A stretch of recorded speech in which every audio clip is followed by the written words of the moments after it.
अस्सलाम वालेकुम ټول سوره د ما پښتنورونه سوره په پاکستان کې دي او پاکستان د بهر دي. السلام علیکم. د ما د خیبر پختونخوا او خصوصا د ما جنوبی اضلاع کم کې کوهاټ شامل دي، هنګو شامل دي، کرک شامل دي،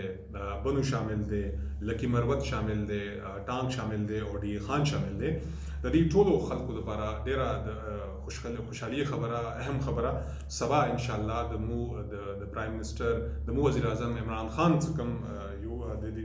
ملک لپاره او د خلکو لپاره څخه ویژن وو او بیا د صوبې مشر د وزیر اعلی محمود خان صاحب څخه لیډرشپ وو. هغه کې د صحت وزیر تیمور جګړه صاحب یو خپل کوشش وکړو د دې صوبې خلکو لپاره د صحت حواله سره یو پروګرام لانچ شو څنګه ما صحت سہولت کارت و نو دغه د خیبر پختونخوا درې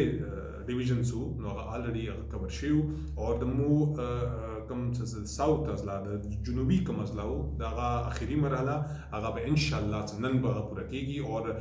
ضلع ټانک کې نن وزیر اعلی خیبر پختونخوا محمود خان صاحب نن د صحت سہولت کارت پلس نن به ان شاء الله افتتاح کوي. د دې افتتاح نه بعد به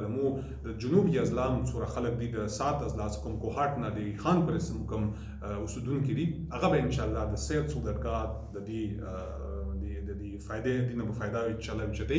تما هغه کتون کې څه کم د دې کارت حواله سره فائدہ چته او څه کم خلک د جنوبي اضلاع دي نو غي ته ما ان شاء الله دا یو پیغام دی څنګه خپل د دې کارت کتون کې کتو د بارا ځکه ستا شناختی کارت کوم دی دا صحت کارت دی او د خپل د دې کارت معلومات خستو د بارا د ټول سره مکتون کړي نو هغه خپل موبایل تلاړ شي او میسج کې د خپل شناختی کارت نمبر ولیکي او بیا په 9780 باندې هغه سند کی نو تاسو ته یو میسج راشي ست د کارت اهل ہے یا د دې کارت اهل نه ځکه چې د خیبر پختونخوا حکومت دا یو